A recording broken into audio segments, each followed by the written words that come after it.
The continuous call team on 2GB is thanks to Holden, Coles Supermarkets, Coates Hire, 7 News, McDonald's, Tyre Power and Bryden's Compensation Lawyers. And welcome back, the continuous call team. What a dramatic afternoon. ANZAC Day Rugby League. St George Illawarra 14 defeating the Roosters 12. Let's link up with David Morrow and Mark Piggy Riddell. It's Manly 2 leading Melbourne 0. Thirsty, it's all yours. And we've had a quarter of an hour or so of play here in Melbourne, and guess what? Yep, the Melbourne weather that came to Sydney, I can guarantee you it's raining in Melbourne. Not quite that bad, but it's certainly, and I feel for everyone that had trouble this afternoon. It looked horrific, some of the photos we've seen of the thunderstorms and the hailstorms in and around Sydney. Here goes the Melbourne Storm. They're on the attack. Manly lead 2-0. Early penalty goal kicked by David Williams. We'll go through the team changes shortly as the ball comes to the right to Proctor. Proctor steaming down the centre of the play. He's about 15 metres out now from the Manly line. Manly playing in a khaki Guernsey with a maroon V. Looks very telling and very fetching for this Anzac Day, of course, with many of the veterans in yesteryear using khaki as the colour of the Army uniform. Ball comes away to the right. Now Cooper Cronk. Cut-out play comes now to Chambers. Chambers on the outside of his man. He doesn't get there. Gee, that was a good tackle made by Matai. Ball played to Fanua. Back to the open side it goes. Through the hands again. They go quickly away to Green. Green goes back to the left to McLean. Now it goes away. A long pass away to Korobiti. Korobiti beats one, beats two, dives, scores. Another Korobiti try. And all of a sudden, on the low scoreboard, it's Melbourne who are leading 4 points to 2. Yeah, well, the Melbourne Storm, they threw a lot at him at that set, but it was a shift in play from the right side of the field all the way back across to the left side of the field. Some nice interchange and passing from the Storm players. I think it found Blake Green through the middle of the field, but as I said, from the right to the left, Cronk through the hands, Blake Green, he finds it out wide to Bromwich, and then Tohu Harris with the long ball back inside Korobiti. He still had plenty of work to do. 3 or 4 defenders to beat. Beautiful work from the Melbourne Storm winger. He gets the first try for the evening, and the Melbourne Storm side take the lead, 4 points to 2 with a kick to come. Well, what an afternoon we've had of football already, and at the moment just 2 points the difference here, and amazingly that's been the difference for most of the afternoon in all 3 games we've had. What an incredible afternoon we've had to basically commemorate Anzac Day today. The Titans beat the Warriors 32-28. The Cowboys squeaked home 26-24 over the Knights, and the Dragons a few moments ago getting home over the Roosters 14-12 after they had a delay after about 23 minutes of play due to lightning and hail, which caused that game to go about 25 minutes late. If you're wondering why the game was running so late, that was the reason for those that may be driving around now and not caught up with what had happened earlier in the afternoon at Allianz Stadium. I like these Guernseys as a commemoration to Anzac Day. It's a real Anzac colour about it. Yeah, I've been really impressed with all the jerseys. Yeah, they've been the clubs. good. I'll tell you what, there's a good one tomorrow, the Panthers jersey. We'll see that firsthand. It's a beautiful jersey commemorating the Anzacs. Here's Cameron Smith right out on that eastern touchline. We've had almost 90-minute play here at Amy Park in Melbourne, and the Storm, they've looked a better side, I must admit. They've had what we've been watching here. They've been down the business end for most of this first half. Manly got up there once and kicked the penalty goal, but other than that, it really has Melbourne who've dominated the territorial. Here comes the kick from Smith, starts at the black dot, but then goes across the face of the uprights, and in the end it's no goal, and so the low scoreboard remains with Melbourne in front by 2. Melbourne 4, Manly 2. We go around the grounds for Acor Hotels. Peter Basolis. Holden Cup, David, 2 minutes gone second half. Brisbane 28, Parramatta 16. Hope it's not raining up there, Peter. Beautiful day. Not a cloud in the sky. Oh, that's Queensland, isn't it? Beautiful one day, perfect the next, isn't it? That's the way the ad used to go. Here goes Manly. Manly used to say that about Manly, wasn't it? Here's the kick-off from Manly. Anyway, Melbourne have got the ball. I must admit, I've never heard that as a description for Melbourne, even though it's a beautiful city to go there. Bromwich brings the ball up, and he's tackle and plays it to Smith, and Smith offloads to Harris, and Harris works it out. And he's going to play the ball around about 30 metres out from his own goal line, 20 in from touch, eastern side of the field. He crawled along his hands and knees for another metre or so there. Cronk goes back to the centre of the park, and they take it ahead through Big McLean, expecting him to be chosen for country, I think, tomorrow. Ball comes away lead to the right side again, and quickly it goes through Cronk's hands to Proctor, and Proctor can't get it back. Good tackle there, and the tackle was made by Luke Burgess, who's wearing Guernsey 15. They come back to the right side of the field. They keep it alive. Back to Proctor, back to the centre of the park. It goes to Munster, and that was the big news, of course. We haven't got a chance to go through the team changes, which I will in a second. Billy Slater not playing. Cameron Munster playing in Guernsey 1, and I'll even explain that in a moment, as up goes a bomb on the last play. Stewart coming for the ball, so is Williams. Stewart goes for it, and Stewart takes it superbly, and Brett Stewart will play it 12 out from his own goal line. Well, as you can tell, Brett Stewart's playing, George Tafua is playing, and so too is Jaden Hodges for the Manly lineup. No Chase Blair, no Braden Williame, and no James Hassan. So Tafua, Stewart and Hodges into the 17. Hassan, Williame and Blair out for Melbourne. Now, for the Melbourne Storm, Munster in for Billy Slater and wearing Guernsey 1. And the strange thing that came out of the Melbourne camp was they said Billy Slater was never announced in the original side, despite the fact that the big league program, the official organ of the NRL, has Billy Slater in number 1. Asofa Solomona in Guernsey 22 is also in the squad in place of Dane Weston. So we've got no Weston and no Slater for Melbourne. Munster and Asofa Solomona come in, and as I said, no Blair, no Williame, and no Hassan for Manly. George Tafua, Brett Stewart and Hodges, Jaden Hodges, come into the side for them. And now we've seen a play will restart back here at the 20-metre line, as we're going to see Melbourne get a restart at the centre of their 20-metre line. And finally I get a chance to say to Mark Riddell, besides the fact he did talk about the try, what do you think of the game so far? Yeah, well, I think you're right with Melbourne Storm. I think they're dominating the early exchanges. We are 21 minutes into the game now. I thought they have been the most dominant side. It was a poor kick from Manly then, went dead, obviously giving Melbourne Storm this 7th tackle restart. But they look good, the Storm. They look like they're really in control. Well, that's why they're on top of the table, isn't it? They're playing very controlled football. But Manly have played improved football compared to what we've seen, though. They're certainly not playing football that suggests they're the worst team in the comp, which is where they are at the moment, as Hinchcliffe makes a good break, gets in behind the opposition for a while, just reminding country select that he's still about again. Ball goes out to the left. A long ball goes to Man to Korobidi. Korobidi sprints down the left wing, got away from one, got away from two, but the last defender got there. It may have been Brett Stewart got there and just put him off balance, and Korobidi put a foot on the touchline, and there's no try. Geez, quick. It's quick. Well, it was a nice play, wasn't it, from Melbourne? They've had some joy already with Korobidi scoring 1. Nice pass there to Korobidi. He took him on down the touchline. I think Hiku had the first shot at him. And then, as you said, Thirsty, Brett Stewart came across and just made sure Korobidi was unable to get over the try line for his second. But they've got the Manly side under the pump. I don't know where David Williams was there. We've just got a shot at David Williams. He looks as if he's got a well, he's got a huge lump swelling up underneath the right eye. It could even be a little depressed fracture, or not so much a depressed fracture, one of those eye socket injuries. He's certainly a bit worried about it. Well, the problem is, too, if it swells up, then that obviously it affects your sight, and that's why he was playing with his eye there, trying to get his sight back. Tom Simon runs to the right as Manly bring it back from their end. 24 minutes gone. Melbourne lead 4-2 on the low scoreboard. Cherry Evans runs it back to within 15 metres of the halfway. Don't forget, still to come tonight, we'll be bringing you coverage of that game from Brisbane. Brisbane against Parramatta. That should be a cracking game too. It's just been unbelievable football from the time it kicked off this afternoon. I mean, I was captivated by it all afternoon after, of course, watching and being part of all, not so much part of it, but just listening and watching all those incredible ceremonies today, including the one from Gallipoli around lunchtime as a kick ahead from Manly is going to sit up. Well, it was going to sit up beautifully for Munster, but then coming through quickly, the ball's gone loose. Horrow came for the ball, didn't get a good bounce. I think he knocked it into Munster, and Munster couldn't clean it up. This will probably be a knock-on, I think you'll find, against the Manly side, but gee, that almost came up. That almost finished. Munster was going to get a perfect bounce, and then for some reason, it just got away from him, and as it got away from him, Horrow almost got it. And could have easily, because it had touched Munster, would have been 6 to go. Yeah, that's right. Yeah, he sort of pulled out of it, Munster, at the last minute to see how it would bounce. I'm sure if he had that one again, he'd try and get there on the full, take that on the full.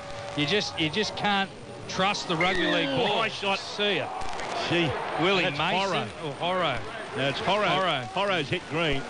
Green waited, heard the whistle go straight to his feet, but it certainly hit him above. It's hit him above the shoulders. He's all right. Yeah, he says, Matt check in, the referee says, yeah, okay. Yeah, I'm all right. I'm all right. Yeah, right round the neck. They're ex-teammates too from years gone by. Morrow and Blake Green. And a shot. Tuvey? Shot of Jeff Tuvey saying, "What? Penalty? Well, sorry, Jeff. That's a high shot." How good I know was in that? your day you would have had to get on a step ladder to hit someone, even Blake Green's height would have done that. And very rarely do you ever see Jeff Tuvey hit anyone except bang. Through. He was one of the best defenders I think I've ever seen. Considering his size, his tackling technique was probably 110 out of 100. He was brilliant at it. Brilliant. And he just knew how to time and hit. Anyway, bringing the ball up, there's the big second rower, Harris, and he's tackled just over the halfway line. Driven back in a good tackle by Simons and Ballon. Ball played to Smith, back to the centre of the park and goes to Green. Here's Bromwich, and Bromwich is tackled 45 metres out from Manly's line, almost in centre field. Liggy Sow's gone on the field for Luke Burgess at the Manly side as they take the ball through for Nukin. Back to within 32 metres of the Manly goal post. Smith will come to the right. He looks for Cronk. He finds him. Cut out pass goes to Proctor. And then a beautiful second man play. Gets the ball away to Chambers. Chambers stops. Props gets it back on the inside. Oh, they couldn't finish it off. They were looking for a man back on the inside and the ball's gone loose.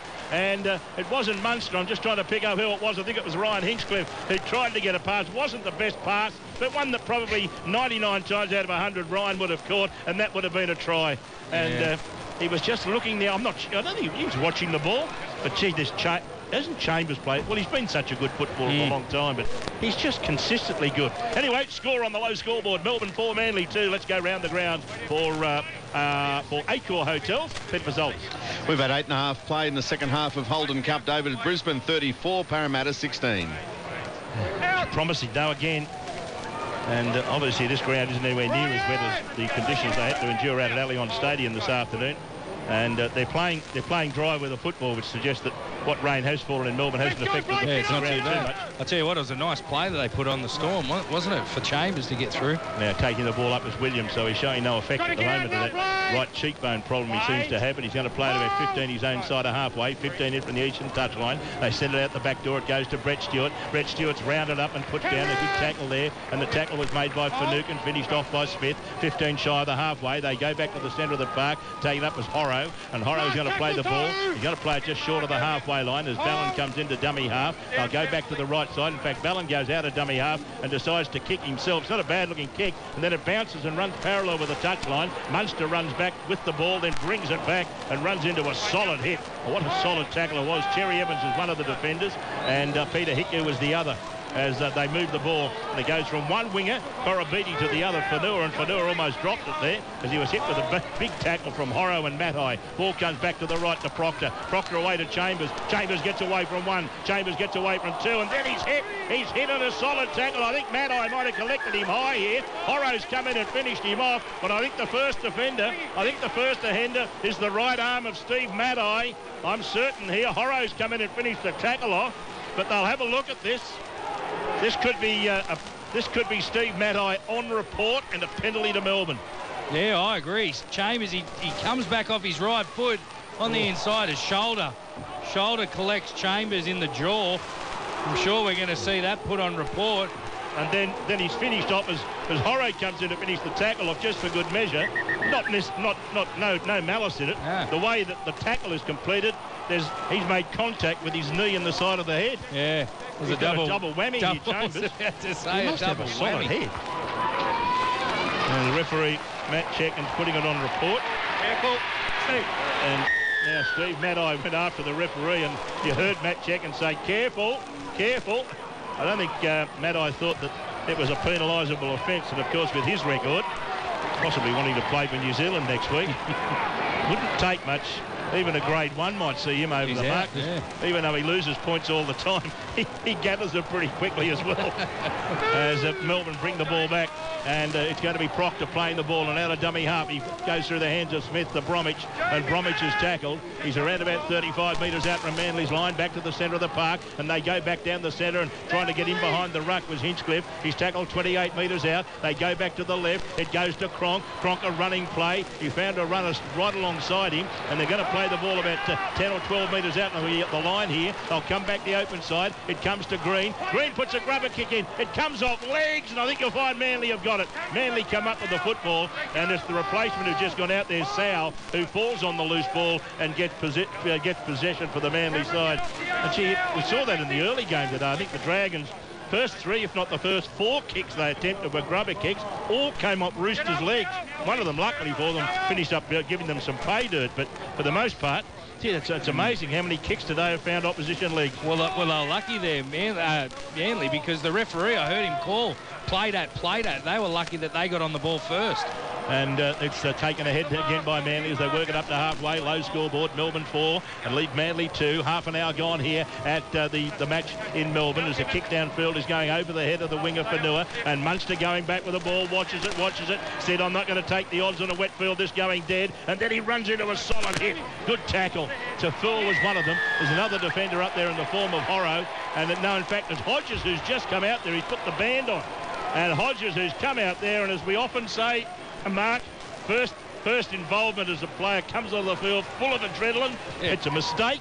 This one's a little bit too much aggression in the tackle, and so Melbourne get a penalty coming out of their own end. Yeah, they certainly do. And what the worst thing was, well, as we see it, I think it's penalised for a facial. Shit. It was a great kick. It sat up in the end goal. Munster had to play at it, and then Hodges, as you said, comes on the field and gives away a penalty straight away. Lets the Melbourne Storm side off the hook. And they bring it back, through Proctor. Low scoreboard, Melbourne 4, Manly 2. Half an hour gone as Proctor is pushed back by Hodges, played it to Smith. Smith gets a ball away in the centre of the park for Nukin. On it goes away now to Bromwich, and Bromwich, those long legs pumping away. I reckon he should certainly be playing Friday night against Australia.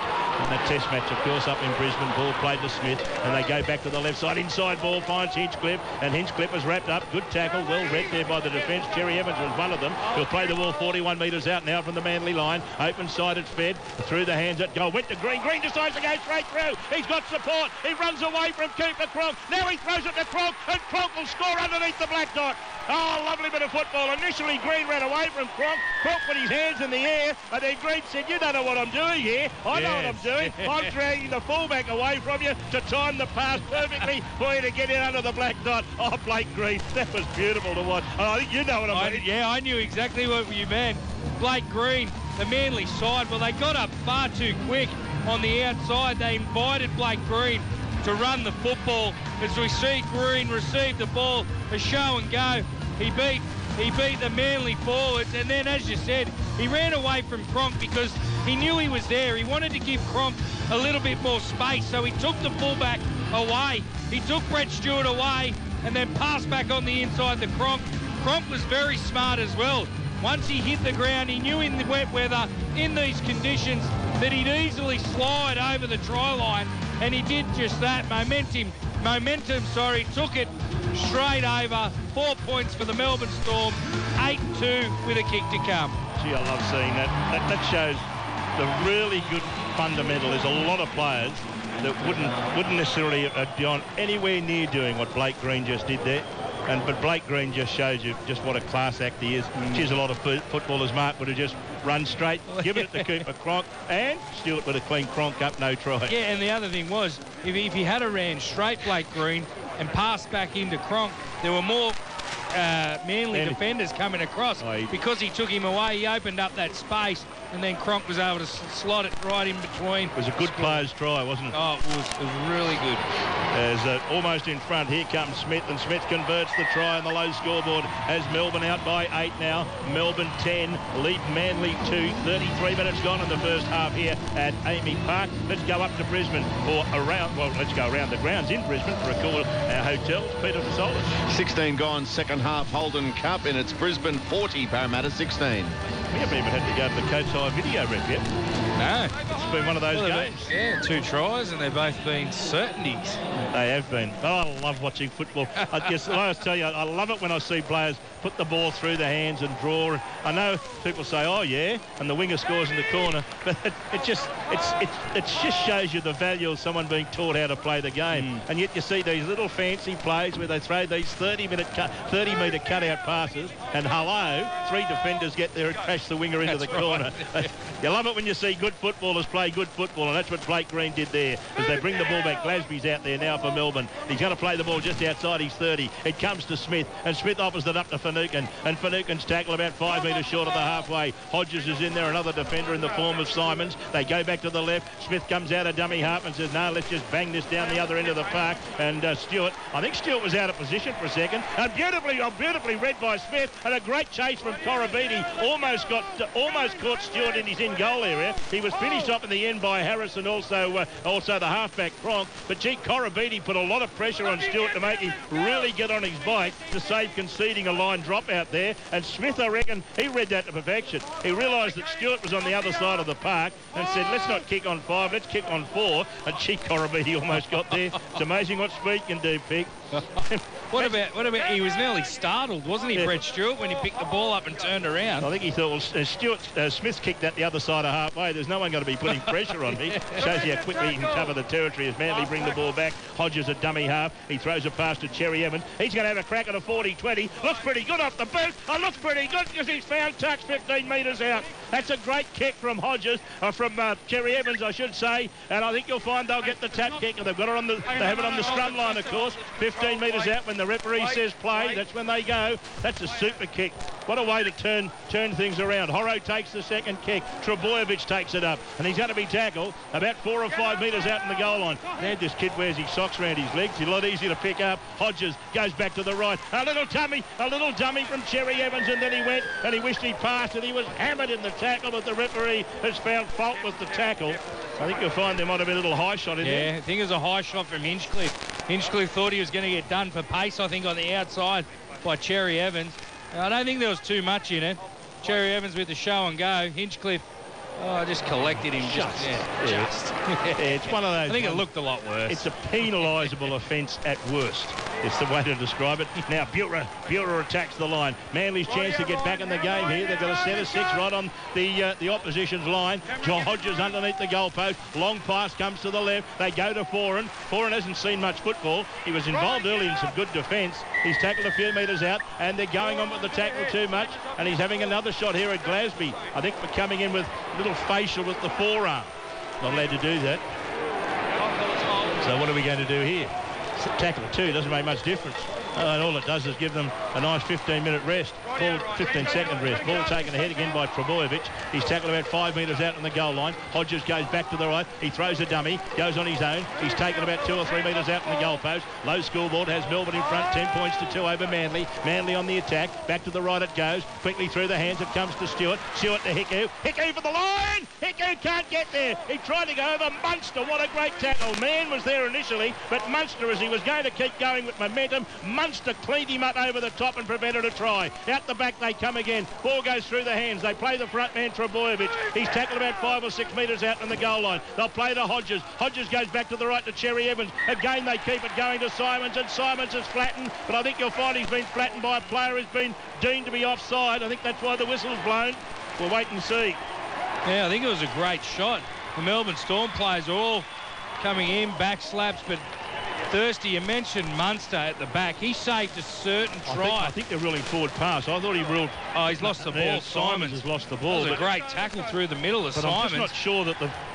Is it Kurt Mann come up with the tackle? Sorry, you were talking about Trebojevic. No, I was talking about Munster. Try save at the back. That was a certain try for Hiku. Hiku's momentum said that he must... He couldn't do anything else but score, could he? That's right. But Munster read it beautifully. Came in, gave him a big bear hug, and that was all. And that was the end of the section. Let's go round the grounds for Accor Hotels. Peter Mazzola's in Brisbane. We've got 19 and a half minutes left or full time in Holden Cup. Brisbane 40, Parramatta 20 with a kick to come. And of course that's our second game tonight. Mark Braybrook, Peter Mazzola's and Chris Warren will be on hand to call that game between Parramatta and the Brisbane Broncos. Here in Melbourne, it's the Melbourne Storm, the competition front runners leading, and they're in front at the moment over the Manly Warringah side, 10 points to 2. 2 minutes out from half time. Ball comes back to the right, and Glasby takes it ahead. He got away from one defender, can't get away from the next wave. Plays it to Smith. Back to the open side. They come to Bromwich. Bromwich holds the ball up to Green. It goes to Harris. Harris keeps it alive. Quickly it goes to Munster. Munster throws a dummy, keeps it going. A long pass finds Corabetti. Corabetti got away from one. He had to come back on the inside. Good tackle over there. It was made by Hiku, but initially stopping him was Simons. Ball comes back the open side. Here comes a kick from Green. Corabetti down on the ground receiving some attention, and not sure what's happened. No, he just didn't play the ball properly. I think the referees have ruled. Yeah, he tried to get to his feet, Corabetti. He hasn't played the ball. Peter Hiku holding him there. He doesn't. Yeah, well, that's fair enough. Yeah, Corabetti's saying Peter Hiku had a hand on me. You've got to get to your feet. If you make an attempt to get to your feet and the other player knocks you over, they're probably entitled to give you a penalty. But if you make no attempt to get to your feet, and that's basically it. He could probably say he was making an attempt to get to his feet, but he played the football before he did so. Anyway, Manly off the hook. I think the 2 tries probably is indicative of how Melbourne have dominated territory in this game, but 10 points to 2. Manly know they're well and truly still in this. Let's see what they can produce here, as they haven't really looked like scoring a try except when that Munster tackle a moment ago. But they haven't been down there that often. Gee, they'd love to get down there now. Here comes Trebojevic again as he's up over the halfway. He's about 48 metres out. Hodges goes back to the right. They get it to Bura. Bura sends it away through the hands to Cherry Evans. Cherry Evans gets around 1. He gets around 2. Cherry Evans floats across Furlan, comes back on the inside. He's not that far away. He's about 20 metres out. But, gee, that was a good run on a soft paddock. He changed direction about 3 times as the ball comes across again. Throw goes to Hodges, and Hodges, he had a Bo Peep, loses the ball, and whatever momentum Manly were building there goes out the window, and that'll be all she wrote for the first half, because neither of these forward packs will want to pack the scrum with only 10 seconds to go on the clock. Yeah, I think he just had a look there, had a look at the defensive line. Well, yeah, he did. He had a Bo Peep to see what was coming on the outside. Hodges, and he puts the ball down. Well, he's not going to get, Melbourne aren't going to make him pay for that error, but they'll go into the half-time disappointed, Manly. Melbourne have purely dominated his first half, 10 points to 2. It's going to be very interesting to see how the Manly side respond in this second half. That's the quickest first half I think I've ever called. Very good.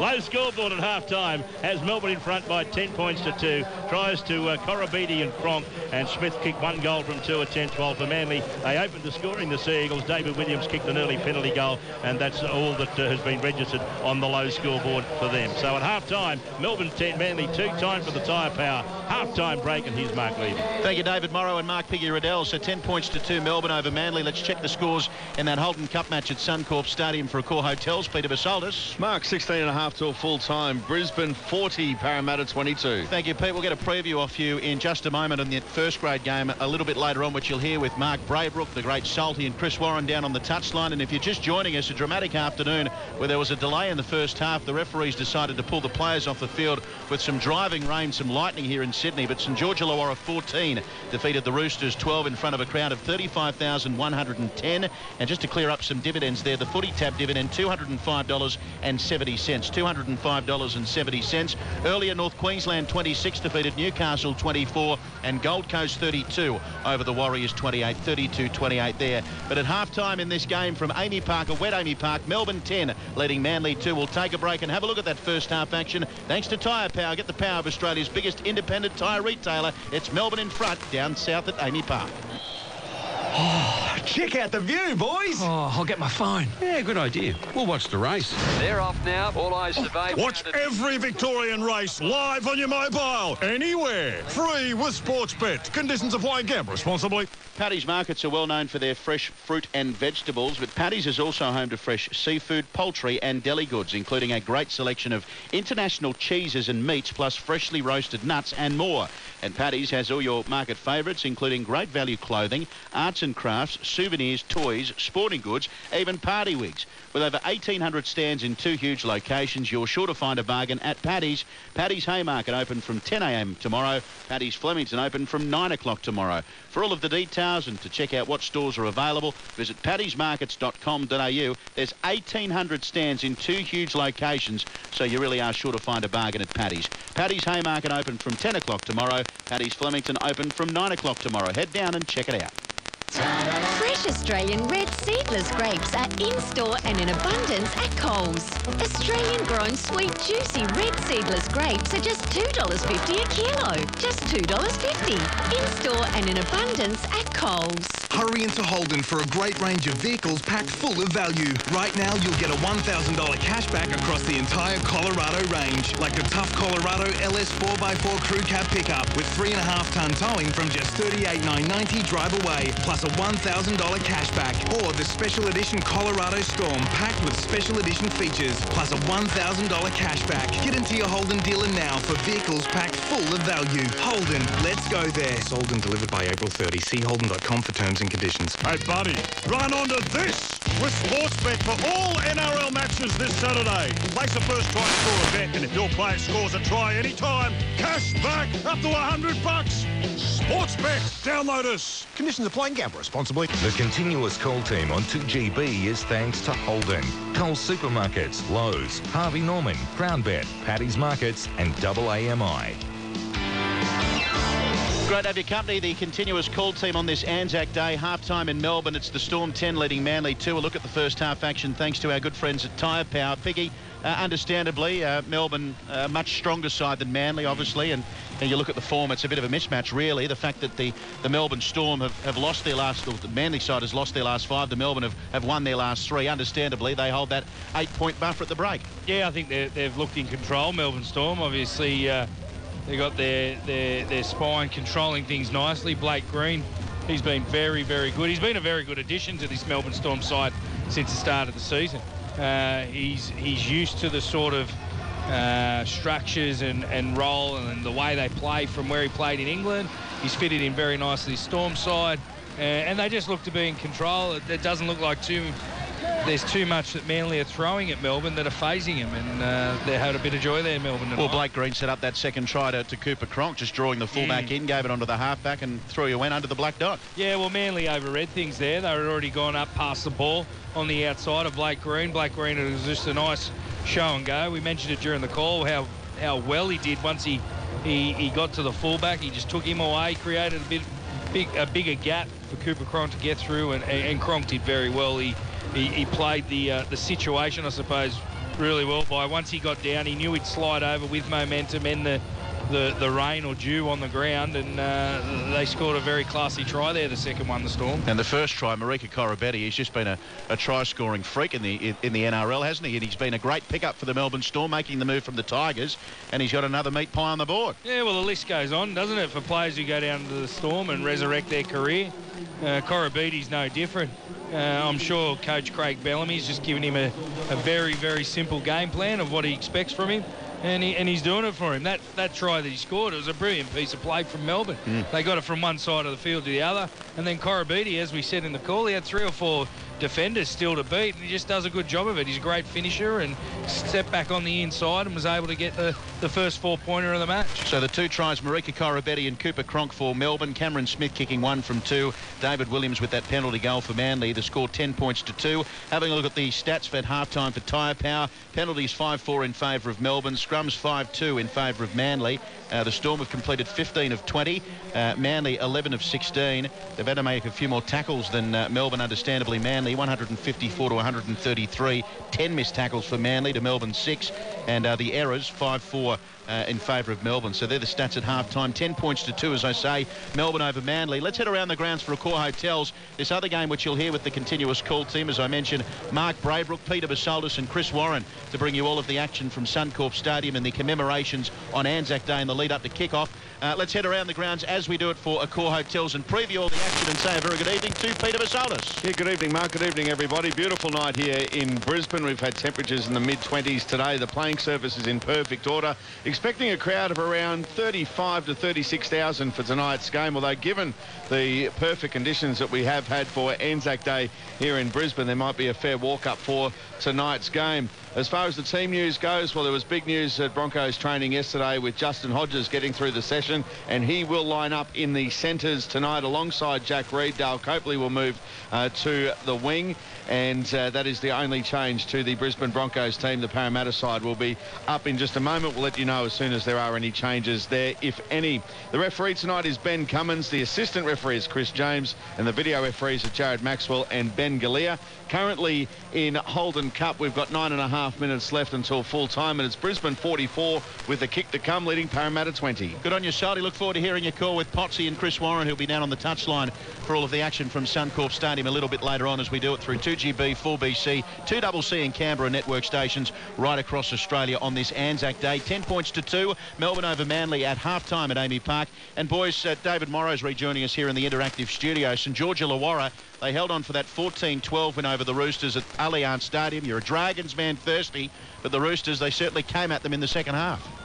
They came at them, but probably, they were a bit stiff. Farrell definitely scored a try, which was disallowed. But, they made a couple of errors. But, look, the game itself, considering the conditions, you just had to see the conditions. You and I did, and certainly Mark did. Mark took the wise route. He left the ground as soon as it started raining. They got here before the hail. But, look, the conditions they had to endure when the Dragons got to 8-0, I think it was, before they called it off. And those conditions were just unbelievable. It was hailing. The wind was almost horizontal. It was, and then to come back and produce the football they did. And you're right. The Dragons had the game in the bag, made an error. Roosters came back, but then the Roosters made too many errors for a championship side. And look, I have a look at that side and you think, gee, how many of those blokes played in their premiership side 2 years ago? And there's a lot, including the half, including the 5'8", including the hooker, including the fullback, which is that's almost the nucleus of a side. The two centres, I mean, the props. I mean, it's not far removed from the side that won the premiership 2 years ago. Yeah. I think they've lost 4 in a row, and a lot of those games they've lost through making elementary errors. Not necessarily, the other side, the Dragons tackled brilliantly today, but Roosters made a lot of errors that they wouldn't have made when they won the premiership. And credit, Piggy, to a mate of yours, Mary McGregor, Paul McGregor, the coach of the Dragons. It's 6 in a row now. Oh, it's unbelievable.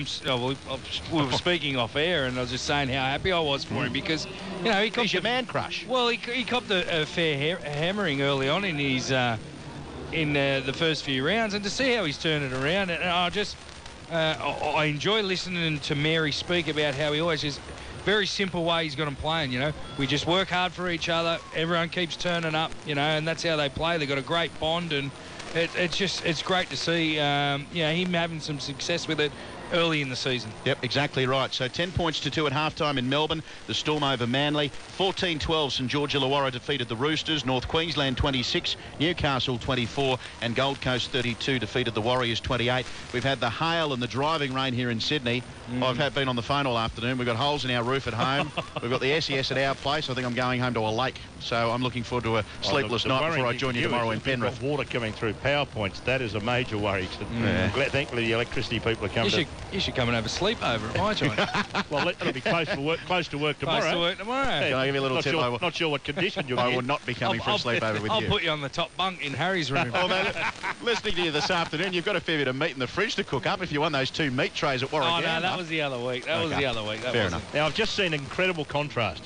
There's a new dance out. It's called the Tubi dance. I'm not sure what he was trying to do. It was hands, movements. It was dead set. I'm not sure, but, that might be a topic for tomorrow. Very animated. What's the craziest and most animated coach's performance at half-time? And here's Craig Bellamy, the man who we know has got he has got a few expletives when he wants to have a go, sitting down as calm as you like, just pointing something out. 40 years of broadcasting. An OAM, what have we done to him? I know. He's fitting in beautifully. I can't wait to spend some time with you tomorrow. Fancy me coming up with topics. You're in the continuous call team. You've already got one. Steak sandwiches at Penrith. I can't wait. Oh, they used to be the best in the world. I wish they'd get them back to whoever made them. Don't go off too early. Save it for tomorrow. 10 points to 2, Melbourne over Manly. We'll take a break and come back with the second half. The continuous call team proudly supported by Coles. Save every day at Coles. With Coles So Soft 3-ply white toilet tissue 24-pack, now down to just $9 every day. That's 38 cents a roll. Get down to Coles to save every day. They shall grow not old, as we that are left grow old. In conjunction with the Australian War Memorial, we pay our respects with Diary of an ANZAC. When servicemen like Frank Farrell returned from the war, suffering various health problems, he found the Australia he had come home to was very different to the one he'd left. It was a different atmosphere in the 1920s, for instance. First of all, those that were at the war were reluctant to talk about it. And those that were not at the war didn't seem to want to hear about it. So the war slipped into the background as far as the average person was concerned. Now, just why that was, I don't know. 2GB's Diary of an ANZAC, thanks to your local club. This ANZAC Day, millions of people will congregate at their local club to be with their mates and remember those who served. Your local club supports your community. Your community, your local club. Hello, I'm Ray Warren. I've called enough games over time to know that to win, you need the right team.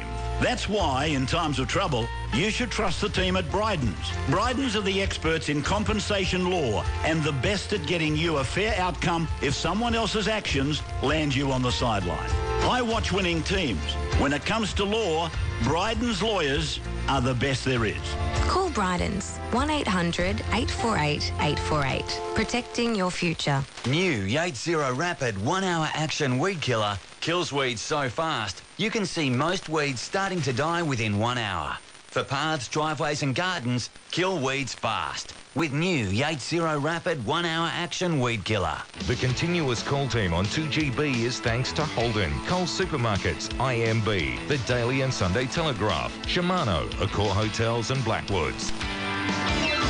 And welcome back to the continuous call team on this Saturday night. Mark Levy, David Morrow and Mark Riddell in the interactive studio. Earlier, Ray Hadley, Daryl Broman and David Riccio brought you the action from the big game at Allianz Stadium, the traditional ANZAC Day clash between St George Illawarra and the Roosters. The Dragons getting home 14-12 in front of a crowd of 35,110. And at Amy Park, 10 points to 2 Melbourne over Manly. An intriguing second half coming your way. And following this match, at full time, we'll be handing the reins straight over to Mark Braybrook, Peter Basoldis and Chris Warren to bring you all of the action between Brisbane and Parramatta from Suncorp Stadium. There'll be a big crowd up there. They'll have the ANZAC Day commemorations in the lead up to kick-off, and the boys will bring you all of that action later on tonight. Here come the Manly Sea Eagles, though, for the second half. 10 points to 2. Melbourne over Manly. It's back to Thirsty and Piggy for all the second half action. And thank you very much, Mark Levy. Yet second half, here comes it. I see Cameron Smith leading the side out. Interesting there, just having some shots from the dressing room, and I saw Billy Slater in deep conversation with Blake Green, and I was just wondering whether he said, gee, that's good. He said, now I can play both sides of the field. He said, I love the way that you could just see what he was doing there. He was talking about the way that there was, not only did he run Stewart and those other defenders further away from the goalpost to open it up for Cooper Cronk. There was a little double pump in there as well. Yeah. So it was a little half dummy and jink, and it caught, they all went one half step the other way, and as soon as that happened, perfectly timed. Well, that was enough, wasn't it? Oh, you know, that's the bloke who knows how to set his man up to score a try, knowing that he can't, but knowing to give his support player as much time as possible, an opportunity to score the try, and he did, because Brett Stewart's pace sometimes could have cut that down, but it didn't. And obviously you can see Billy saying, gee, if you got that skill, mate, we're going to score some tries on the left side. You can see. Anyway, then that's, of course, one of the stories out of that game is that I'm certain the selectors, I may be wrong, but my reading of the selectors were that Billy Slater had to play tonight to be chosen in the Australian side tomorrow. I know they've still got medicals and that on Monday, but I'm certain that the idea was if you can't play tonight, you're certainly not going to be fit enough to partake in all of the drills this week and take part next Friday night.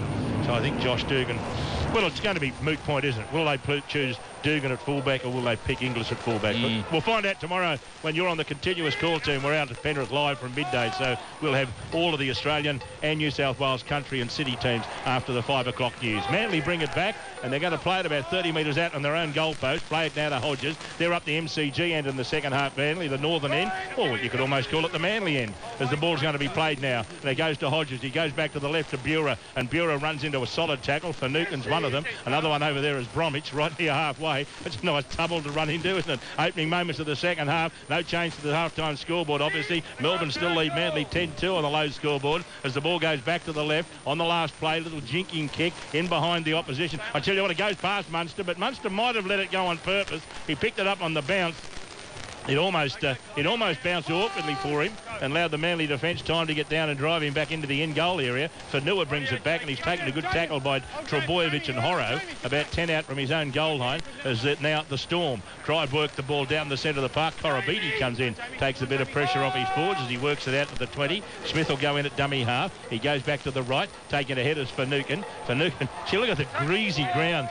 Morrow was trying to tackle Finucane, and he was the strength of Finucane dragged Morrow along the ground, but it was a bit like a dog being dragged along on a chain, where it dug its heel, dug its feet in, wasn't going to pick its feet up, and he's just been carried along. It was quite funny watching that. Ball goes away to the right side of the field, and a grubbing kick, trying to trap it with the boot, was Williams. He does a reasonable job of stopping it, then push it straight back. It's almost like a right back pushing it back to the goalkeeper, and the goalkeeper happened to be the fullback Stewart, and Stewart grabs the ball and brings it out as Manly bring it back to their second set of the second half. And really at the moment, Mark Riddell, pretty standard stock set opening to a half of football. Yeah, well, I thought it was a really good start from Manly, their first set with the ball. They then in turn made Melbourne bring that ball off their own goal line, but the Melbourne side late in the tackle count, they shifted the ball and they were able to gain 20 or 30 metres and then get a nice finish to the set. But as you say, it's just both sides trading blows at the moment for the start of this second half. Trebojevic comes straight down the centre, and the youngsters tackle about 5 short of halfway. Hodges darts into dummy half. They'll come to this side of the field, goes to Cherry Evans. He decides to drive it along the ground and getting back there. Getting a good bounce was Munster, and Munster decides to bring it back. He got on the outside of one. I thought for a moment he was going to link up with Mann over here on the left wing. Couldn't do so. He plays it now, goes to Green. Mann doubling around, picks it up and runs it back towards the halfway. He's tackled about 9 metres short of the halfway. Got a wedgie for his troubles too, I might add, as the ball, just as well he wasn't like the young jockey the other day that lost his Blake Shin. He lost everything. It's gone round the world. It's gone right round the world. It was a cracking ride. It was a cracking ride. And some parts of America, it was too rude to show his exposed buttocks, and so they put covers over it. They didn't see anything else, to my knowledge. Anyway, Fanua, away it goes to Cronk. Cronk puts a little kick over the top, and Stewart allows it to bounce. I tell you what, he better get on his bike, because Cronk's coming down there quickly, and Stewart does well to stop and just dive back at the onrushing players on the other side, Fanua. And you're allowed to dive if you're preventing yourself being pushed back into the end goal area. That's only about the only time you're allowed to make a voluntary tackle, to prevent yourself conceding a line drop out. I think Cooper Cronk would be a little bit disappointed with his teammates there. He was on his own on the kick chase. These Melbourne Storm, the right edge, they really needed to get down there and try and pin Brett Stewart in his own in goal. Well, I'll tell you what, next time he'll come to the left, because he knows Korobidi only has to take a couple of strides and he'll be there. Ball played to Hodges. Hodges out of dummy half, throws a dummy, goes on his own, and then he's taken it the second attempt, about 12 short of halfway. Bromwich the defender. Billra's in at acting half. Ball is fed now to Cherry Evans. Cherry Evans belts it down the middle of the park. Going to be picked up over there by Fanua. He's right underneath the goalpost. He turns around and now brings it back, and he runs into some solid trouble. That was a big tackle. Sow was there, so was Morrow. Another defender there initially. Out of dummy half, going for a gallop is Munster. I'll tell you what, he almost got away from them. Good tackle again by Sow. Bureau was the other defender. From dummy half, Hinchcliffe goes for a run. He goes across one way, then comes back the other. He's tackled 10 short of the halfway. Smith is in at dummy half. He goes there. No, he doesn't. He throws the dummy because the man he was going to give it to him just overran the dummy half slightly, and Smith realised he would have had to throw a forward pass, and so he went back to the left and found Harris. He's tackled on the halfway line. They come back to this side again, and Green decides to just kick the ball to the sideline. And I suppose when you're leading on the low scoreboard 10 points to 2, you think, well, what's the best option? There aren't too many. Let's try and drive the ball into touch. 12 out from the sideline. Play it down their end. And look at that. The Melbourne weather's getting heavier. Well, I think it's a smart kick. Looking at the conditions now, it's very hard to pick up in that last set of 6. But now, it's teeming down there in Melbourne. And Blake Green, that's a really smart kick, isn't it? Just keep pinning the opposition down their own end. Keep forcing them to bring the ball off their own goal line. Try and force an error in defence. It was a very smart kick from the Melbourne Storm 5'8". Well, and of course, it does everything for you, doesn't it? You're right, force the mistake, and you're leading by 8. It doesn't take control. And the good thing is, Manly didn't even get 6 players there to stop the clock. So every second that ticks down is the fewer minutes that Manly have to win the game. As we might go round the grounds, and let's go up to Brisbane, Suncorp Stadium, the venue for our second game tonight between Parramatta and of course the Brisbane Broncos. And for Accor Hotels, here's Peter Pasoldis. Full time, David, in the Holden Cup. Brisbane 50 have defeated Parramatta 28.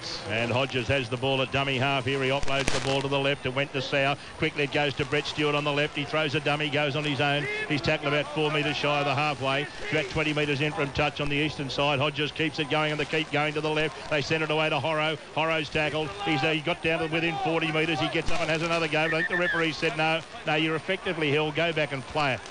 See, in your day, Mark, that would have been a penalty for getting up and trying that. But I suppose it's, look. I can understand it. Mate, I reckon it's a great rule because it means that, and they do basically consistently apply the rule as we see a kick downfield. Munster caught it beautifully and was absolutely poleaxed by Foran when he caught it. Oh, it was a great take. He was under a lot of pressure. We can see the conditions. It's just pelting down in Melbourne. It was a really classy take from the young fullback. Corabiti runs it out and he's tackled about 25 metres out to his own goal line. As Smith goes back to the centre and taking the ball up hard into the hit line as Harris, and he's tackled back towards the halfway. Smith comes back to the left and Smith decides just his own side of the 40. He'd have a crack at a 40-20. In the end, the ball goes straight down the centre of the park. But I tell you what, going back for the ball, David Williams picked it up, and as he went to take his first move, he almost lost his right leg. Such was how wet this ground's got in the last 5 minutes or so. And it's going to be that sort of game in this second half, not unlike the game we saw out at Allianz Stadium earlier this afternoon, where the Dragons beat the Roosters 14-12 in probably as bad a conditions as we'd ever seen the game. That bad, in fact, for those that came in late, that they actually called the game off for a while after 23 minutes through hail and lightning. It was dangerous for the players to stay out there, and the officials and everyone else for that matter. Is going for a gallop across field as Simons, and Simons is tackled on the halfway line, almost in the centre of the park. 47 minutes gone here. The low scoreboard reads Melbourne 10, Manly 2, and now Glasby and Simons come together. Glasby didn't like something there. Simons, I think, pushed him, and Glasby was sat on his backside. I don't think there was that much in it, but tempers get frayed for a fraction. Matt Check races in there to try and get them to slow down. Simons resented something and then said something. Oh, he got a little slap across the face. Oh, Tommy Simons is one of the nicest blokes in the world. I don't know. Seeing what's going on there. Not usual for Tommy. No, it's not his go. Marcelin boy. Yeah, great man, Tommy Simons. At Randwick, that's where he went to school. And now a hole down here, which is... and now to see Sow get up and hurl the ball at a Melbourne Storm player. And now that's the sort of thing. I know the penalty's already been given, but that's the sort of thing where the referee says, right, look, have enough. That's the sort of thing where referees can change their mind. You wonder why. I know it's easy to say here, and in the heat of the battle, you also do something silly. But I mean, gee, I tell you what, you won't ever win games by doing that. You're going to lose a lot. Here's Horrow taking the ball ahead. This is Manly's chance, though. Ball comes away, goes to Bura. Bura out the back. Beautiful hands. It comes away to that man, Sow, and he charges ahead and he's taken. And underneath him there was a couple of defenders. Green was there. Smith was there. Another defender in there as well. Ball comes back to the right now. Cherry Evans away. It goes through the hands to Simons. Simons is tackled. About 4 or 5 metres out from the Melbourne Storm line. Melbourne lead 10-2 on the low scoreboard. Played to Hodges. Back it goes through the hands, and across it goes to Sow again. Sow is chopped down and a good tackle by Smith underneath the goalpost. Finucane came in and lent a hand as well. Penalty. Penalty against Cameron Smith for not getting up to get into marker in the correct way. I didn't see it myself. As in, I didn't see a penalty in it. I thought... I didn't think he did anything to slow the ball down. I thought the bloke got up in his own time and... Yeah, anyway, the referee found a penalty. Man, they've got a great opportunity on the back of it, though. Out the back door it goes again. Quickly it goes to Brett Stewart. Brett Stewart throws a dummy, but no one's going to accept it, and certainly not on that side of the field, because Cooper Cronk's over there, and he's tackled Stewart about 8 metres out in the goal line. Back it comes to the right side of the field, and through the hands it goes to Cherry Evans. Throws a dummy, goes on his own, and he's tackled. He's only half a metre out. Great tackle there. Harris was one. Finucane was the other. And now another penalty. This time it's against Harris for holding down. And I tell you what, Matt Checken and Henry Perenara might have something to say here to Harris and to Smith. Let's see what he has got to say. No one's going to the bin. Last 2 or 3 minutes. worn a fair bit, and I've had to penalise the ones I've had. It's got to be quicker. They're going back to the ball, okay? It's got to be quicker. There we are. Matt Checkman giving the advice. All right, I've got to be quicker, but thanks for that. Manly say thank you very much. You're just giving Melbourne 30 seconds to get their breath back for the next set of 6. Here they come again, Manly. They're going to play the ball underneath the goalpost, and Cameron Smith probably said, gee, that's good, ref. Now the ball goes to Simons. Lovely ball from Cherry Evans, and Simons with momentum. I think has squeezed over and scored a Manly try. I'm certain he's in here. The referee says I've got to try. I'm certain at no stage did Tommy Simons, from our viewing of it, make any attempt to make a second movement. He actually clung the ball, I think, Mark Riddell, deliberately to his body because he realised momentum would get him there. Yeah, there was no problem at all. He just slides over the try line. I'm happy with that. That's fine. That's a try. I know he's bounced, but that's a try. He slides over the try line. I don't think he's made any move there. That's a try. That is a try. In slow motion, this will show this every day of the week. Yeah, that is just a 4-pointer, and on the low scoreboard, that gives Manly some hope here. It's going to be 10-6 with a kick to come. I cannot for the life of me think that the Coates High video referees, Shane Hayne and Luke Phillips, are going to go anything else but TRY here. So we're going to see another Coates High video referee inspection. We may. We're waiting for the video ref. Maybe the water's got in the video ref's gear and we can't see the button, whether it's green or red. Had that happen one day at Cronulla. they couldn't. In the end, I think one day at Cronulla they actually pulled all the screens down, which I think they did on Monday night too. Oh, right. There it is. There they can't use the screen to say green or red, but in the end, Matt Check and the referee got whatever he needed to get and points to the spot, and it's a try. And the low scoreboard has Melbourne 10, Manly 6. 10 minutes gone in the second half. And you have a look at this rain. It is absolutely pelting down, but a good run from Simons. He ran the gap, and Cherry Evans delivered the ball to him at exactly the right time. Yeah, it was a really nice play, a nice little pass from Cherry Evans. Tom Simons, he hit the ball with speed. A nice little short pass. He got himself over the try line, but it was just the sheer weight of possession for Manly, wasn't it? They had penalty after penalty, and it just gave him the opportunity to see David Williams line up the conversion. And Shiner's getting bigger under his right eye. There's the kick from Williams. It looks pretty good. It's very good from David Williams. And all of a sudden, we've got a ball game on. Astonishingly today, nearly all games we've seen today have been running along or cruising along in the second half with 2 points or thereabouts the difference. And guess what we've got here? Melbourne 10, Manly 8 on the low scoreboard with about, 29 minutes to go in the game. Let's go round the grounds for Accor Hotels and up the Suncorp in Brisbane. Peter Pasoldes. Full time in Holden Cup, David, 50-28. Brisbane have defeated Parramatta. And of course, that game will be on straight after this game. We'll be going there. Mark Braybrook, Chris Warren and Peter Pasoldes will be bringing you all the action from that game. And from the sounds of things, that's about the only stadium where it isn't pelting down with rain. It's a glorious day in Brisbane, Peter was telling us. But it is absolutely pouring in Melbourne at the moment as Jamie Buhrer brings it back.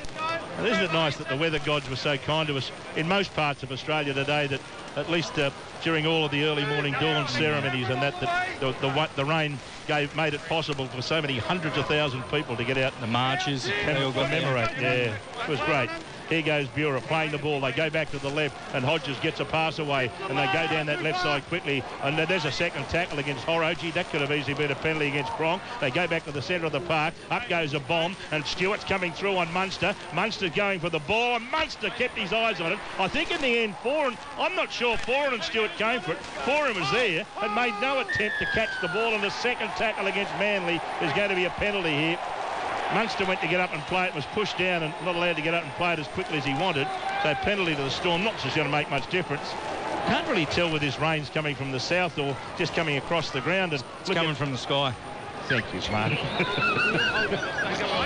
Thank you, that's very good. Thank you. You know, one day I was at Cronulla and I was working with Warren and I remember something I said, that rain seems to have stopped at the halfway. And he said, well, rain's got to stop somewhere. I thought, yeah, you're right. Last 10 penalties have gone to Melbourne, is that right? It's hard to tell. No, that can't be right. Manly, mate. Yeah, look, see, I looked at the two graphics, and the graphics on the television look almost identical. Very hard to tell what's... Oh, Keeper Cronk! He had 1, 2, 3, 4 goes at juggling the ball. He had a very good effort to try and knock it on, but being the player he is, he didn't. Back it comes to Hinchcliffe. Hinchcliffe brings the ball down the centre, and his tackle can't be because the tackle count was very close at half-time. Ball goes back to the right, and it goes away to the right to Cronk, and Cronk hoists it high. He's going to come down near the goalpost. It bounces away from Stewart. Stewart feed chase. Stewart has to go back and knock it over the dead ball line, and that was an unbelievable kick, not unlike the kick that Luke Brooks put up last night, where when it was allowed to bounce by Perrott, it made the fullback look very ordinary, and Brett Stewart was looking around the goalpost in his road. In the end, don't think he had a play on it when the ball was in the air, but when it bounced, I'll tell you what, didn't it take a horrible dipsy doodle? And Shane Warne couldn't have got one to spin like that. Well, it took an awful bounce for Brett Stewart, didn't it? He did very, very well to keep his feet and actually pat that ball, knock it dead. But the Melbourne Storm, they get a great opportunity now. We haven't seen them up this end for the last 5 or 10 minutes. Here they go. Well, this is it. They haven't really had an opportunity to put points on the board in the second half, and Kaufusi brings it up. He's out on the field now for the Storm. He'll play the ball 35 metres out in the goal line. McLean takes it ahead, and he's taken around about 28, 29 metres out. I know there's Ballins back out there for Manly as well. There's an inside ball, finds Hinchcliffe. Hinchcliffe steaming down the centre. He's tackled in front of the goal post at the northern end. Smith out of dummy half. Smith decides to go on his own. He keeps it going on the outside. McLean goes for another run. He's tackled only 11 metres out on the goal post. It's 10-8 on the low scoreboard in favour of Melbourne over Manly. A pass comes across to Green. Green puts the kick in for Korobidi. Korobidi knocks it down. Picked up on the bounce by Mann. Pass back on the infield. Picked up by Green. Green gives it back. It goes away to Harris. Harris can't keep it alive, and he's tackled 12 metres out on the goal line. Last play. They come to Smith. Smith goes to the left. Smith keeps it alive to Green. Green stops. Brock sends it back the open side. Comes away to Hinchcliffe. Hinchcliffe puts a kick up. Here they come. The ball's in the air. It's knocked down. Picked up by Chambers. Chambers throws a pass back on the infield. It's loose on the ground, and I think you'll find George Defoe has lost it. Munster's picked it up, but there's going to be a knock-on in there somewhere. Yeah, I think you're exactly right. I think there was a Manly hand touch that ball as it come back on the inside from Chambers, I think it was. A pass back on the inside. There's some enterprising play from the Melbourne Storm, throwing it around on the last tackle. Chambers, as we see the replay, he tries to get it back inside. There's a make a play. Tafua. Yeah, Tafua. Well, 6 again now. Well, I get the scrum feed. I'm just wondering what Munster did there that was wrong, because I thought he stripped him one-on-one legally, which when he runs away... as in playing on? I suppose he's playing. Got to play the knock. He may have run. He may have already blown the whistle. So to be fair, Munster might have just got on with it, and we didn't realise the whistle had already gone. But anyway, it gives Melbourne a great opportunity to increase the lead here. Penalty underneath the post. Glasby is taken, and I tell you what, that's one of those penalties that I often think that coaches say, look, don't mind conceding a penalty if it only gives away 2 instead of 6. But Melbourne aren't going to take the invitation to have the shot at goal. They decide to take the tap and go ahead, and it's Hinchcliffe who's tackled. A couple of metres out on the goal post. The ball's played to Smith, and Smith comes the open side. It goes through the hands and taken ahead strongly. Here's this big fella, a Solomona. I tell you what, he's tall and he's built like a brick outhouse. Ball goes back to the right. Through the hands it goes again to Chambers. Chambers tries to get away from a couple of defenders. He's tackled. Well, he will be eventually. There's one man underneath Horrow. Madela was over the top. There was another man there as well. Fanua back the open side. Comes to Cronk. Cronk to Proctor. Proctor tries to squeeze between defenders. He's put down by Buer and Cherry Evans. He's about 4 metres out in the goalpost. Struggles to his feet. He's still struggling to get to his feet. Ball comes away. They'll go back the open side. Comes to Green. Cut out ball to Glasby, and Glasby's put down. Good tackle over here. Cherry Evans is involved in that. Ball comes back the open side. It goes to Smith. There's an opportunity here. Green puts a little grubber kick in. They're coming in numbers. Coming through in the end. Proctor trying to get there. It was knocked over the dead ball line by Hiku, but wasn't knocked on by Proctor as it came through. And if it was, of course, it's going to be a restart for the Manly side at the 20-metre line. If he hasn't knocked it on, I'm certain that this was knocked over the dead ball line by a Manly player, and this could be a line dropout, and they're going to the Coates High video referee just to determine how we restart the action. Yeah, well, every man and his dog made a play at this ball on the ground. Blake Green, he looks to thread the needle here with the grubber kick. They're all on side. There's no problem there. Cronk and Proctor on the outside. I think the Manly players played at it on the way through. Proctor gets obstructed a little bit. We see a reverse angle here Is that Matai?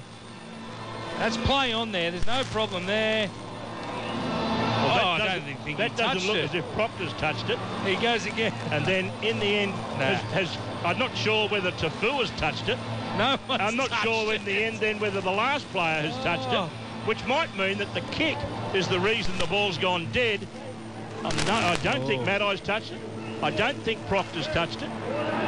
And I'm certain Tafua's had an air swing. And he's tried to kick it. He's kicked it. Oh, no, I think it's touched his thigh. Touched it, yeah. I think that Tafua has touched it. He kicks it up, and I think it touches his left arm. Little edge through the first slip, I think you'll find here. And that's certain that neither of the first two players, Matai or Proctor, have touched it. And I thought that he might have had an air swing, but there it looks as if there's a little edge, a little outside edge for Tafua. And the play could, the video refs, the coach eye video refs, difficult decision. Is it a line dropout? We know it's no try. Is it a line dropout or a 20-metre restart for Manly? Oh, I think they're ruling Proctor's touched it. Wait, man. Yeah, they've ruled it. Okay. Well, I'll tell you what they may have ruled. They may have ruled that no one touched it except the kicker, which is what my first thoughts were, that Tafua's had an air swing, which meant the original kick, which was green, is the one that's made it dead. They've all tried to touch it, but no one got anything on it. I would have swore that Tafua touched that ball when he went through. But I'm just looking at that, they may have even done that. I know Proctor said I didn't touch it. Well, the evidence was there that he didn't touch it, but the referee might have determined that Tafua didn't anyway. Now the ball is played by Manly back towards the halfway line as the ball goes through Trbojevic, and away it goes across to Simons, the try scorer, and he goes straight and hard up another Cherry Evans pass, and he's tackled about 35 metres out from the goal line. They come back to the right. Cherry Evans with it. Back it goes to Bura. Bura comes down the centre, and he's tackled 30 metres out from the goalpost at the southern end of the field, the Yarra River end, as the ball is fed back to Mason. Mason gets it away on the outside. They take it ahead through Trbojevic, and Trbojevic is tackled. He's not that far away. He's about 15 metres out on the left side. Comes away to Foran. Foran puts a kick in, and getting back there, this big fella is Sofa Solomona. I tell you what, he takes 2 strides. He gets from the goalpost to the sideline, and that's basically what he did. He was under the goalpost, and he caught it 20 metres in from touch. What was a great take for a big man. Well, he shouldn't have even been there, really, should he? You've just trying to cover in the back play. It was great work from the young man to save the day for the Melbourne Storm side. As we see Melbourne now shift the ball with Korobiti. Is that Korobiti? Trying to pick it up. A nice run from the Melbourne winger. Rain, but you're right. He's got blue boots on. Blue boots. You can't see them either. Only on the close-up. Melbourne on the low scoreboard lead Manly 10 points to 8. And we've had almost 60 minutes play here in Melbourne as a kick downfield from the Melbourne Storm is going to go all the way to the in goal here. It doesn't quite get to there as Stewart wheels around, picks it back. In fact, is it Stewart? I think it might even be Tafua who's gone back to fullback momentarily. It is. And we finally pick up over on the far side. Tafua's going to play it to Stewart. He's going to play it 28 metres out from his own goal line. Low scoreboard, Melbourne 10, Manly 8. Let's check in at Sunfield Stadium in Brisbane around the grounds for Accor Hotel. Peter Masoldis. Full time in Holden Cup, David. Brisbane 50 defeated Parramatta 28. And earlier today, the Titans beat the Warriors 32-28. Cowboys got home against the Knights 26-24. And the Dragons defeated the Roosters 14 points to 12. And here in Melbourne, it's a 2-point ball game. And what a tackle. Korobiti came up with a beauty as he hits Horrow amidships. And that was one of those tackles, I should say Hiku. He's hit with a beauty. He's hit him right under the rib cage. That's one of those perfectly timed tackles that when you do it, Piggy, you get up and say, gee, that felt good. Well, he made a decision, didn't he? It was a beautiful tackle straight through the middle of Hiku. He certainly shortened him up. And a classic tackle.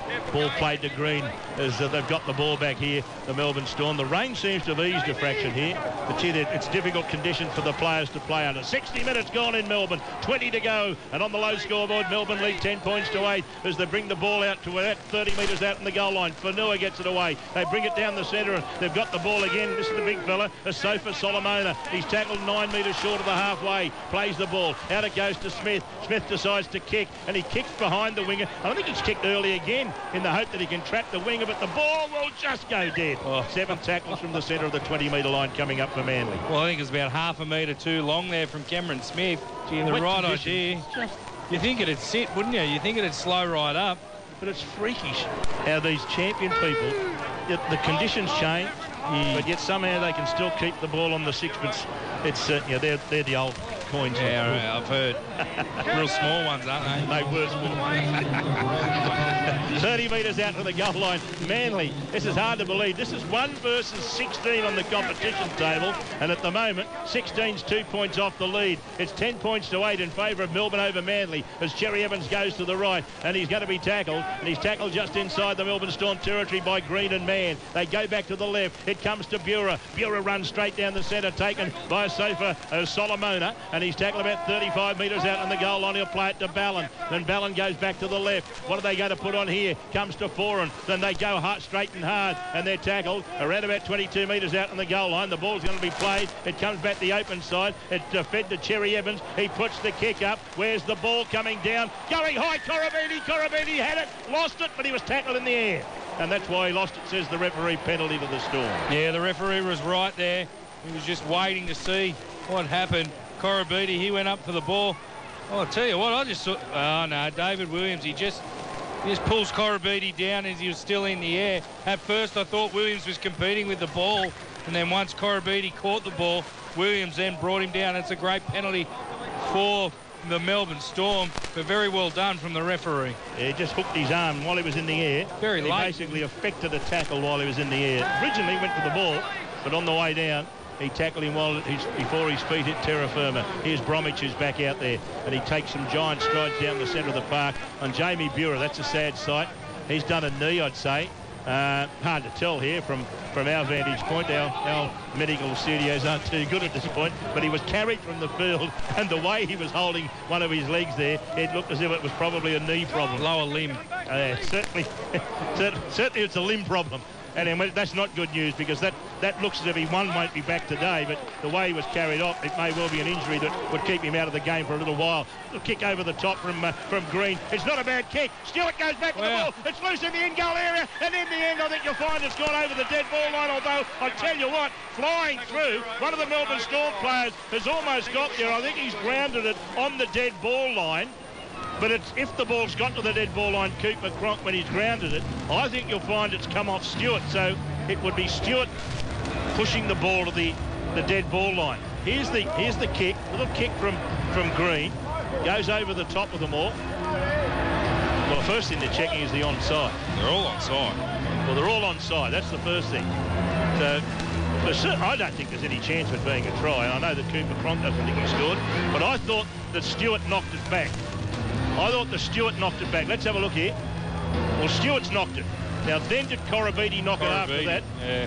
If Stewart knocked it, then Corabini knocked it. It'll be a 7 tackles again from the 20-metre line. When Cooper Cronk forces it, it's on the dead ball line. So it's no try.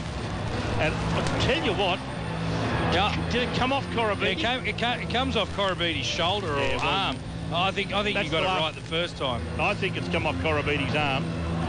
Or shoulder, and it's going to be a 7 tackle restart. So, in other words, the Melbourne Storm have made it dead, and play will restart with Manly getting 7 tackles. The Coates Hire video referee's decision. Shane Hayne and Luke Phillips say no try. It's just where the restart was going to be, and it is going to be a restart from the centre of the Manly 20-metre line. You were talking earlier about Corabini and his kick chase on the other side of the field. Well, it was him again who put the pressure on Brett Stewart. Forced Stewart to play. Notice he's come back to this side of the field with the last kick over. He came back to Green to do the kicking. Gee, it's a great option they've got, isn't it? They've got Green and, without Widdop, which they didn't have last year. Now they've got kickers either side of the ruck. They do. Yeah. Cronk and Green. It's made a huge difference to their side. Ball fed away now. They come back to the right side of the field. Cherry Evans changing the point of the attack, and down the centre of the park comes the big second row, the striding, red-headed Tommy Simons. He's tackled just inside the opposition's half. The ball is played. It comes away to Luke Burgess, and he's tackled about 40 metres out from the centre of the goalpost at the southern end of the field. They come back to the right. Cherry Evans with it. Cherry Evans away to Simons again. Simons, he's run some metres in the second half, hasn't he? There'll be a tied boy at the end of it.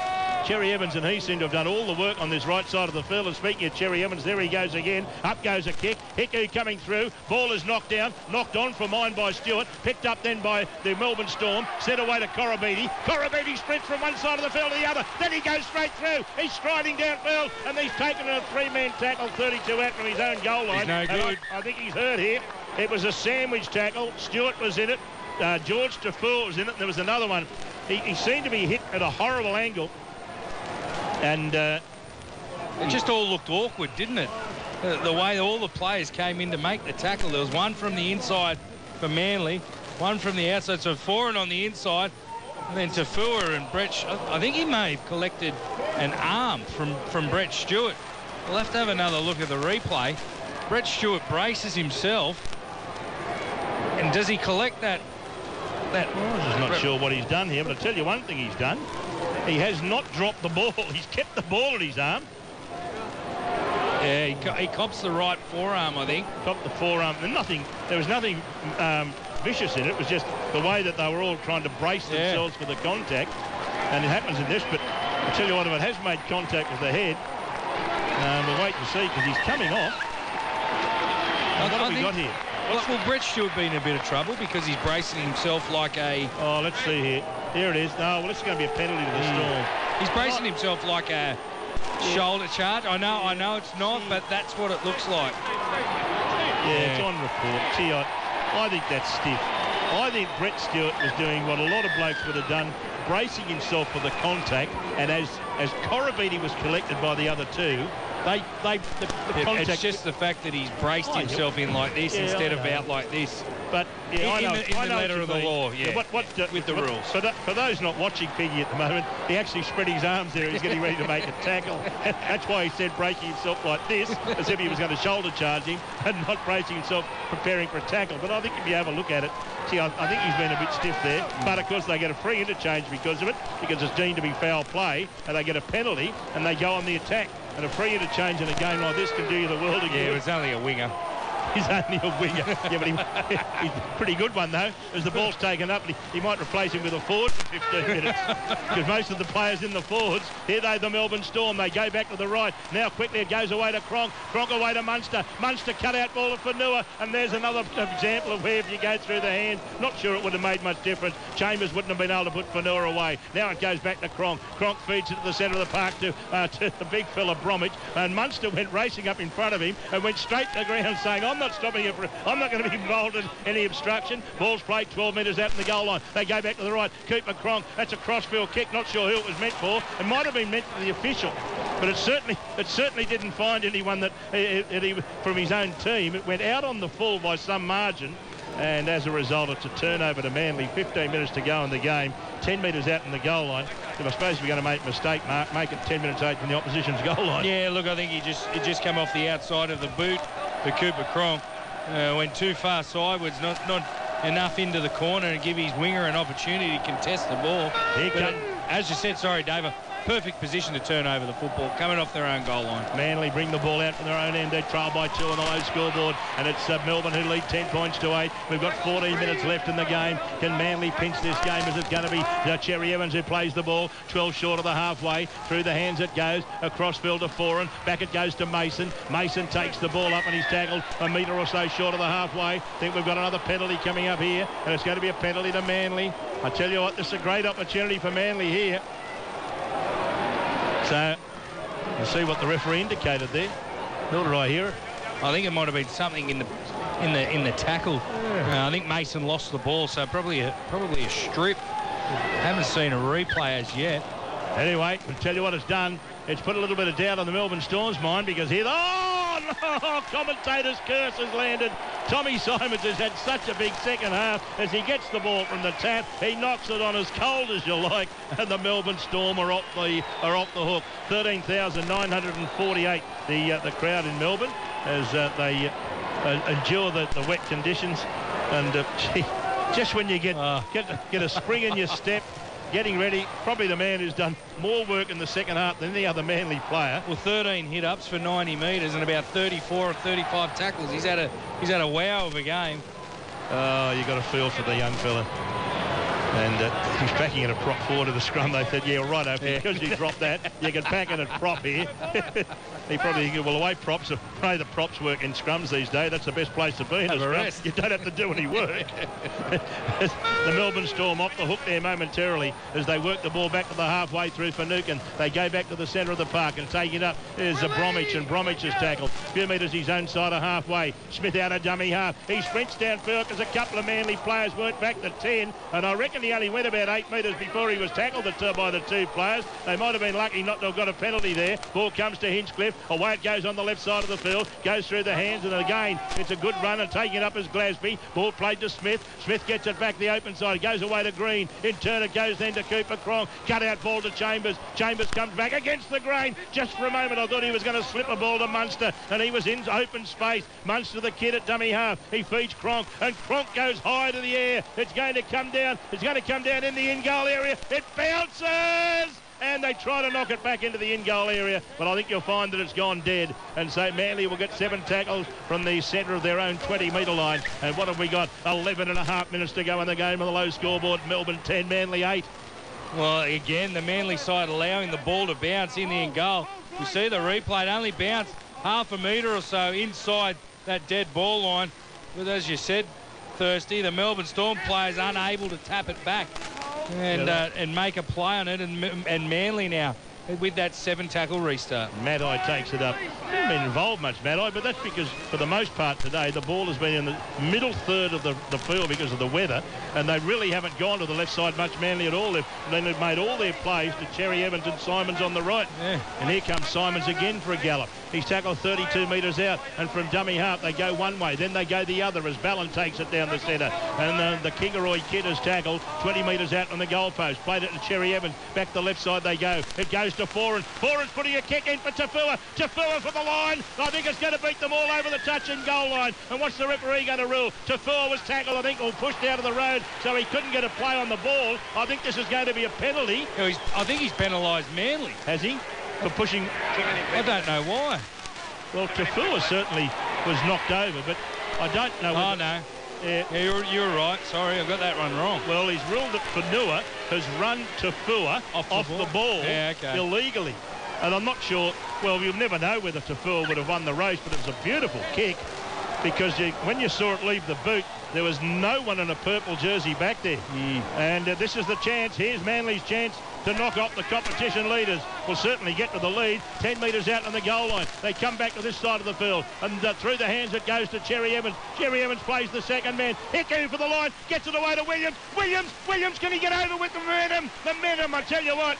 Momentum might have stopped him in the end. That was the Storm momentum in cover defence. Gee, I tell you what, I don't know how he didn't score. From dummy half, they try to squeeze over, and they're not going to get over from there. There's 4 Storm players there to stop Peter Hickey getting through, and he'll play the ball about 2 or 3 metres out. They'll play the ball and come back the open side. It goes to Simons. Simons gets it away through the hands of Cherry Evans. Away it goes to Ballon, and Ballon stopped about 12 metres out on the goal line, right in front of the goalpost. Cherry Evans back at dummy half. It comes away to Mason. Mason goes for the line. Mason's almost there. Proctor's over the top. Another defender underneath. Probably Smith. Yeah. You only have to have a guess, don't you? But you know it's going to be him. He's always there. Cherry Evans from dummy half. Throws a long ball. David Williams. Williams for the corner. Williams scores. Cherry Evans read that beautifully. Well, 1 time and a Harbour Bridge pass is necessary, and he threw a perfect ball to the bearded David Williams, who scores the try in the right corner and puts Manly in front with 9 minutes to go. Yeah, well, they've had a bit of joy down this edge for the Manly side. David Williams, he was held up or forced back only moments earlier. Well, they've played short to this right edge of the Manly side all day. We saw Tommy Simons score a try earlier. This time Cherry Evans, he just floated the long ball over the top. David Williams, he was on the spot to take it. The Melbourne Storm defenders, they'd all come infield to defend the play. Left Williams on his own, and the Manly side, they take the lead. Brilliant play from the Manly team. I think only about 8 minutes remaining in the game. And astonishingly, Melbourne still haven't scored any points in this second half. It's been Manly have hit back. They were behind by 10 points to 2 at half-time. And now they've got a chance to go to a 4-point lead. Difficult kick for Williams, although the rain seems to have stopped. He's about 4 metres in from the touchline. And the low scoreboard has Manly in front by 2. Manly 12, Melbourne 10. About 4 metres in, 15 or 16 metres out.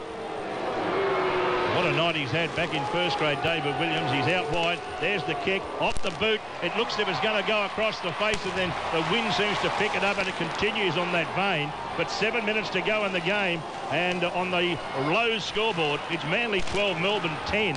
And let's go and check in at Suncorp Stadium, the venue for our last game tonight between the Eels and the Broncos for a 4 Hotel. Peter Pasoltis. Full-time Holden Cup here, David. Brisbane 50, Eels 28. There's a change to Parramatta. Darcy Lussick is out. Danny Wicks to start. Paulie coming in to the bench in jersey number 21. Well, I can tell you something. Paulie describes the weather in both Sydney and Melbourne tonight, and they try and bring it out Manly, and then they line up. Oh, gee, I thought I was watching a rugby maul there for a second. As the Manly players started to bring the ball out of the in-goal area, and then 4 Storm players rolled up. I thought I was watching the Rebels and the Waratahs for a minute, but in the end, sanity prevailed. The tackle was effected, and we're back to rugby league as Ballon brings the ball out, and he's been tackled 15 metres out from his own goal line. They're in front here, Manly, 12 points to 10. Maddie goes for a gallop, he falls over. I hope he hasn't hurt his leg there. Gee, the way he went down. Oh, no, he's okay. Although we've seen Maddie do everything in his career, haven't we? Trebojevic brings it back to within 12 of the halfway. Ballon, away it goes. On it goes then to Cherry Evans. Cherry Evans belts it downfield off the right boot. Munster going back for it. He takes the ball 10 out from his own goal line. He winds up. I tell you what. Oh, he's into the tackle. I tell you what, that'll only just pass Munster. No, I don't think it will. It's not going to pass anything. It's a high tackle from Louis and a penalty against the Manly side as Munster. It didn't pass any Munster or Muster for that matter. So 6 minutes to go in the game. And Louis, well, gee, he's hit the ball. I think it looked a lot worse when we saw it than the replay. He's hit the ball and it slid up round his head.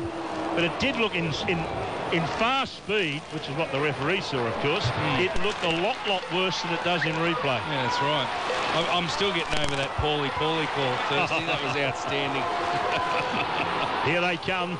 The Storm now behind on the low scoreboard by 2. We've got 5.5 to go in the game. Ball comes back to the right and Bromwich takes to the head. The Storm, they're on top of the table. Manly, they're on bottom of the table. And isn't this amazing? This Anzac Day, the 4th of 5 we've got on this great Anzac. And what an incredible afternoon of rugby league we've had as Proctor takes to the head. And he's tackled. He's about 30-odd metres out on the goal line. They come back the open side to Hinchcliffe. Hinchcliffe props and stops and gives it the grain. Second man play comes to Harris. Harris decides to clap on the accelerator. Harris has taken a good tackle by Cherry Evans. He's only 10 metres out on the goal line. Munster at dummy half. He goes back to the centre of the park to Green. Green has a crack on his own. He's taken again. And again, there were 3 in the tackle. Trebojevic and Ballon were 2 of them. Smith goes back the open side. It's fed away to Cronk. Cronk puts up a kick. Coming for the ball was Maddie. I think Maddie's knocked it on, or has he? The referee says no, he's knocked it back. In the end, falling on the loose ball is Stewart. There's another little head clash or body clash on the far side of the field, and I think you'll find Fanua's down injured, and maybe initially it was Fanua who's knocked it forward into a Manly player, then Manly a faller on the ball, and Manly off the hook there. Oh, gee, I thought certainly Maddie had it. I think Chambers. Will Chambers has taken out his own player in trying to... Chambers and Fanua certainly came together, didn't they?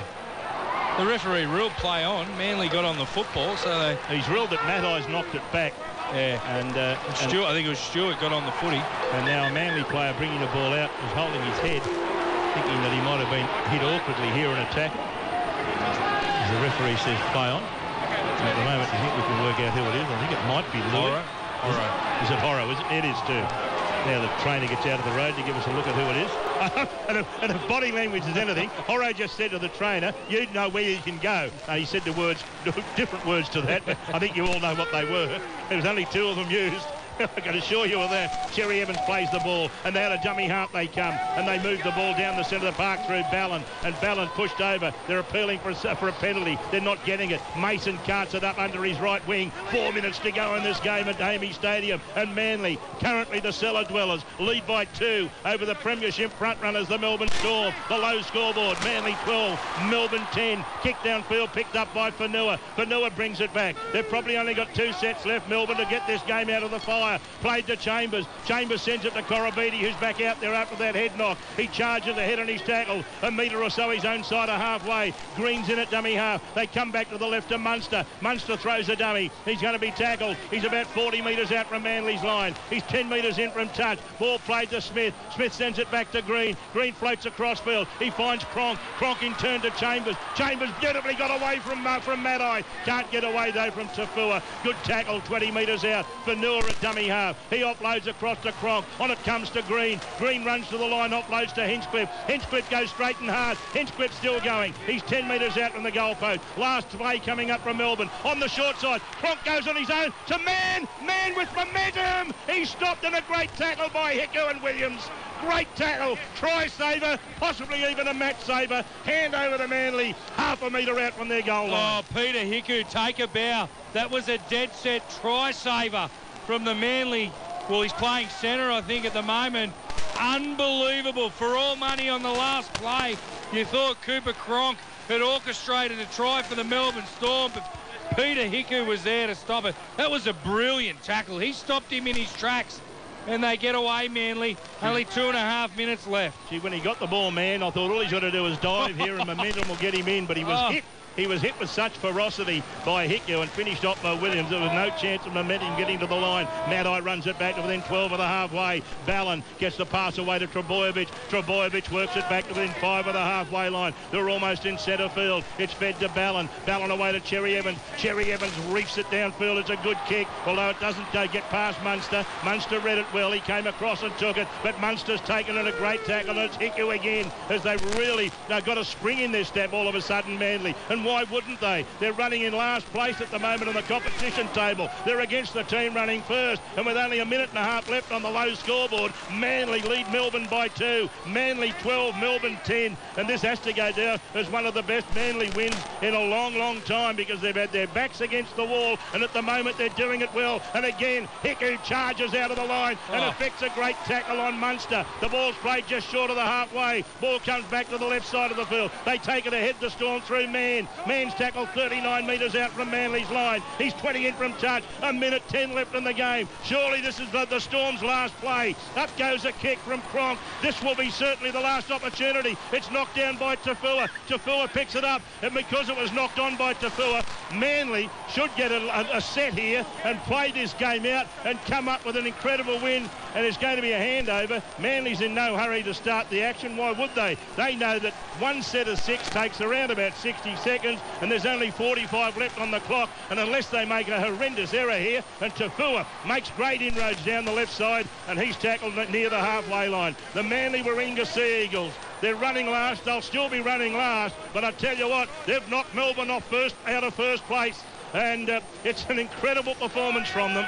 They were behind 10-2 at half-time. They've scored the only points of the second half. They lead on the low scoreboard 12 points to 10, and I think they're going to get away with the points as Maddai takes it across the halfway. Takes forever to get up and play it. What another incredible game on Anzac Day. Every game today has virtually been decided by 2 points, and this one's going to be no different. 2 plays left for Manly. No time left. Stewart grubbers it into touch, and Manly Warringah have produced an unbelievable second half in Melbourne and have come from 10-2 behind on the low scoreboard to defeat Melbourne 12 points to 10.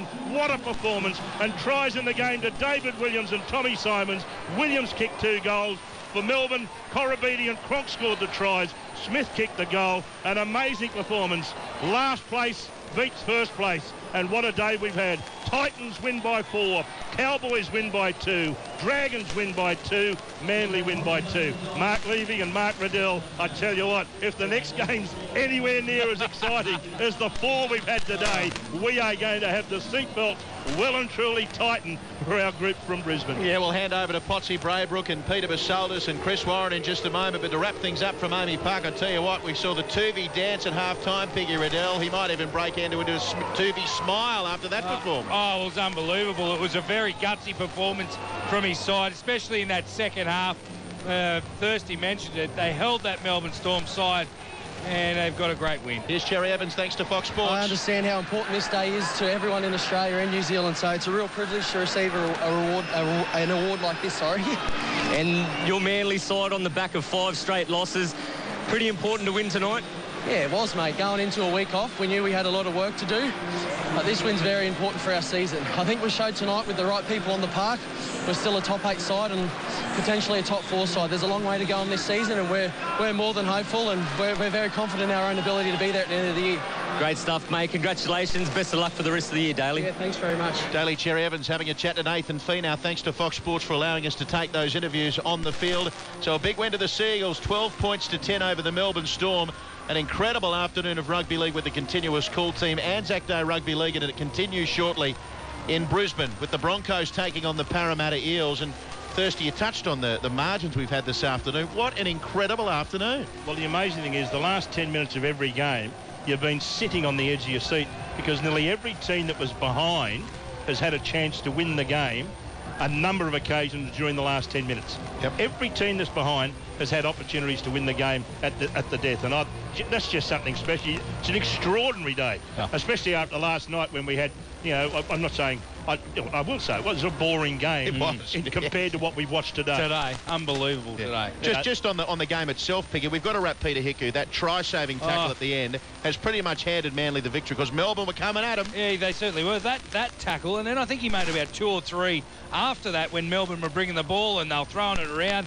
He made one on Munster, I can remember, and then another one off the kick chase. He had a real impact in that last few minutes for the Manly side. Yeah, he certainly did. So a big victory to Manly. 12 points to 10 over the Melbourne Storm. I think I was getting ready to say Melbourne Storm with a victory towards the end of that game, and then Manly, they found something, didn't they? And David Williams, to his credit, back into the top grade. He had a pretty good game and scored a try along with Tom Simons. And Manly, they'll be heading back to Sydney, and they'll take a lot of confidence out of that moving forward, considering the last 5 weeks they just haven't been able to get over the stripe. No, they haven't been, and you could see when the full-time siren went how much it meant to those Manly boys. They really celebrated after that. It was a huge win, and maybe that'll get their season back on track. You know who's on top of the table at the moment? I was going to ask you. The Dragons. I just wondered whether you knew, that's all. Is it the Dragons? Oh, yes.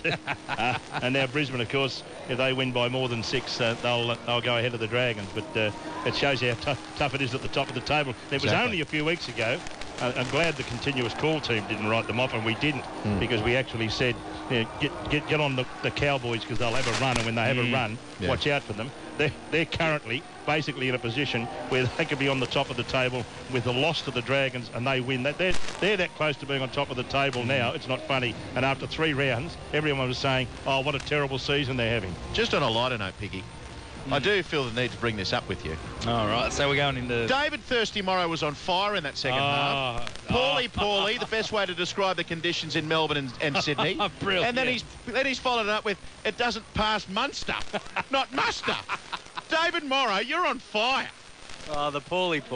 I just hope you haven't got off too early. We've got 6 hours of this tomorrow. I couldn't speak for a couple I'm not of allowed minutes. to talk about football tomorrow, so at least... No footy. No, mate, footy's boring, please. Footy. We're there to gibber tomorrow. When we're in full commentary mode, footy is serious. But when we're there gibbering, oh, please, we don't want to talk about football. What are we going to talk about tomorrow? Well, that's where you need to come up with some great stuff while you're having a couple of bottles of red wine tonight, no doubt, and Thirsty to be dipping his toes in the pool, drinking some champagne as well. I'm dipping my toes in the pool. I've got to make sure... I cleaned some of it up this morning, as did Darryl by the sounds of things. And I dare say everyone who's got a pool in Sydney knows exactly. Probably cleaned it all up this morning or yesterday. Exactly. And now just as many leaves and debris have probably gone in it again. But look, that's the least of our worries, considering that people have lost their lives this week, and other people have had a lot more damage than a few leaves and tree trunks and that falling into pools. I mean, for heaven's sake, I mean, there's no complaint in trying to clean up that, and I just hope that everyone's safe and sound after the horrific weather that certainly hit us quite unexpectedly throughout the afternoon in areas in and around Sydney, and certainly in and around, I think, both the Illawarra and the Central Coast have copped it as well. So I hope everyone's just safe. Spot on, Thirsty. Yep, well said. 12 points to 10 Manly over Melbourne. The footy tab dividend is through, $353.30. $353.30. Standing by to take you up to Potsy, Salty and Chris Warren. We'll get the signal from the Prawn when they're ready up there in Brisbane.